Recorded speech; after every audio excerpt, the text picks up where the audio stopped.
বন্ধুরা, বড়দের আমার প্রণাম রইল, ছোটদের আমার ভালোবাসা রইল অনেক অনেক। আর বন্ধুরা, আমি ঘুম থেকে উঠে কিচ্ছু করতে পারছি না, জানেন। 10টা বেজে গেল, এখন 10টা 9 হয়ে গেছে। শুয়ে ঘুম থেকে উঠে ব্রাশ করেছি কখন করে, আবার শুয়ে পড়েছি। পরে আবার এই 9টার সময় চা করেছি, এই চা বিস্কুট চা খেয়েছি। আর ছেলেটাকে খাওয়াতে পারেনি, সে নিজেই বসে বসে একা একা হরলিক্সটা খেয়েছে। আমার রাজ্যের কাজ পড়ে আছে। ফচকিটাকে বলি আগে ওষুধটা দিয়ে আমি খাই, খেলে যদি একটু এনার্জি আসে, খেয়ে দিয়ে উঠে তবে কাজ সারবো বলে। শরীরের একদম এনার্জি নেই, জানেন কি কষ্ট হচ্ছে। কিচ্ছু কাজ করতে ভাল লাগছে না। এই সকালবেলা উঠে আমাদের বাঙালির নিয়ম বাসি কাজ সারতে হবে, ঘর মোছামুছি পরিষ্কার পরিচ্ছন্ন করতেই তো হবে। ওষুধটা খাই, খেয়ে একটু শরীরে এনার্জিটা নিয়ে আসে। একদম শরীরে এনার্জি নেই, কাজটা করবো কী করে বলতে পারেন। কিচ্ছু কাজ হয়নি, কিচ্ছু নয়। সেই ঘরে বিছানা শুয়েছিলাম, বিছানা পড়ে আছে, পর্দাটাও পড়ে আছে, রান্নাঘর আর সব কিছু করে, বাসনপত্র কিচ্ছু বাজিয়ে দেবে না।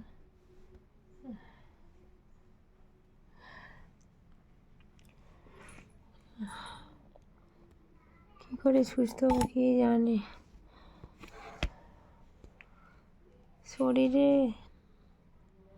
মানে কি বলো, নাকি সর্দিটা গেছে, জ্বরটাও গেছে, সব কিছুই আপাতত চলে গেছে, কিন্তু শরীরে এনার্জি নেই একদম। এনার্জি না থাকলে আমি কাজটা করবো কী করবো। সকালবেলা ঘুম থেকে উঠেছি, মনে যেন কেউ 1 কাপ চা মুখের কাছে দিলে ভালো হয়, কী কষ্ট করেছে। ছেলেটাকে খাওয়াতে পারি না, তুই একা একা খা না বাবা। মুখ খেলো, তবে দেখুন এখানে ফেলে ছড়িয়ে খেয়েছে, এই হরলিক্স ফেলে দিয়েছে। এখনো পর্যন্ত খেতে ভালো করে শিখলো না, কী করে কী করো। ওষুধটা ছাড়িয়েছে, দাঁড়িয়ে বলছে আমি গালে দিয়েছি। ওষুধটা ছাড়িয়ে গালে দিয়ে দিল। একটা ওষুধ খেয়েছি, আর একটু খাবো।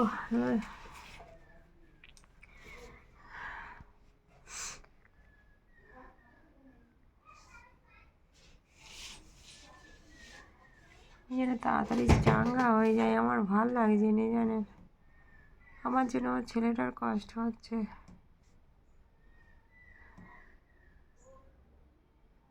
এনার্জির ট্যাবলেট একটা দিয়েছে ডাক্তার, ওষুধটা খেয়েছি, আর একটুখানি গড়িয়ে নিই, নিলে যদি এনার্জিটা আসে। রাখছি। 11টা বাজেই উঠলাম, ওই কাজগুলো করে এনে জামা কাপড় বিছানাপত্র কী অবস্থা হয়ে আছে দেখবেন। কিচ্ছু কাজ করি না,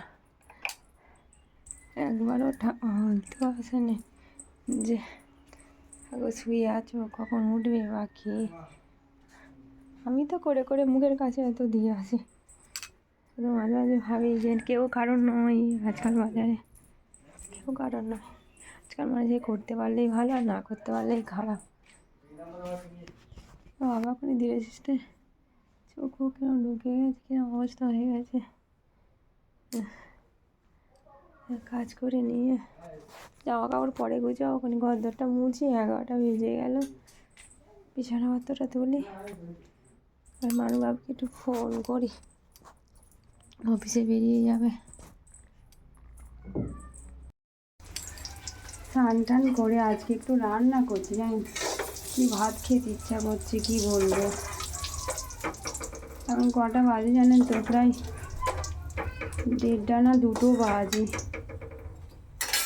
দেখি একবার,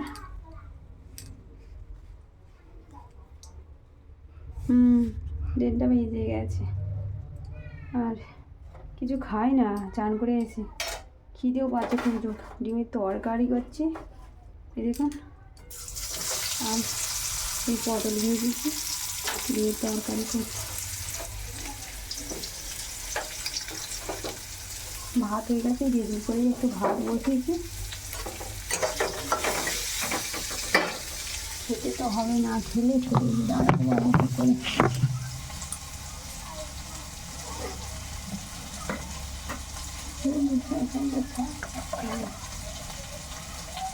ঘুমগুলো করেই খেয়ে নেবো, আর আধ ঘন্টার মধ্যেই হয়ে যাবে তরকারি। আলু সেদ্ধ দিয়ে দিয়েছে, মানে যেন কতদিন ভালো করে ভাত খাইনি, একটু ভাত খাবো, একটু ঝাল ঝাল খেতে ইচ্ছা করছে। অনুরাগ কথা শুনতে চায় না, মায়ের শরীর খারাপ তো কথা শুনতে চায় না। চান করতে বলছি, হ্যাঁ বায়না, শুধু বায়না, ছোলো আনা বায়না। বলে চলো চান করে না, জামা প্যান্ট করে চান করে না, চলো অনেক বেলা গেছে মা, 2টো বাজতে যাই, চলো আমার তরকারি হয়ে গেছে, চলো চলো। আমি এখন সানিয়ে যাবো, এখন স্নানে যাবো, আমি এখন সানিয়ে যাবো। আমি একটু স্নানে যাবো। বলো আমার সঙ্গে স্নান করবে? আমার সাথে চান করবে? চান করো আমার সাথে, আর সেখানে এসে যাও।